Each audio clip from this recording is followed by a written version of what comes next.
பொதுவாகவே கேரளாவிலிருந்து வரக்கூடிய அந்த மருத்துவ கழிவுகள்லாம் இருக்குல்ல, அதெல்லாம் கேரளாவை ஒட்டி இருக்கக்கூடிய தமிழக எல்லைகளில் கொட்டப்படுறதுங்கிறது சர்ச்சையாயிட்டே வரும்.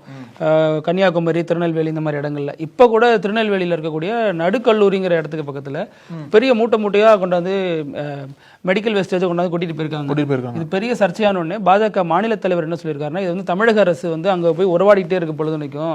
ஏன்னா சமீபத்தில் பெரியார் இந்த இது கூட போனாங்கல்ல, அந்த ஃபங்க்ஷன் போகிற அளவுக்கு அதை ஓப்பனாக அவர் சொல்லலை, ஆனால் சொல்கிறார் உறவாடிக்கிட்டே இருக்கீங்க, ஆகையினால இதை வந்து நீங்கள் தடுத்து நிறுத்த ஏற்பாடு பண்ணணும்.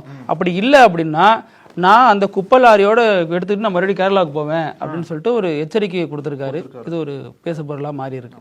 பிருத்திவி, இப்போ வந்து சுப்ரீம் கோர்ட் ஒரு மிக முக்கியமான ஸ்டேட்மெண்ட்டை கொடுத்துருக்கு. என்ன அப்படின்னா, ஒரு மதம் சார்ந்த ஒரு பெயரோ அல்ல ஒரு ஸ்லோகனோ எப்படி குற்றமாகும் அப்படின்ற ஒரு கேள்வியை எழுப்பியிருக்காங்க.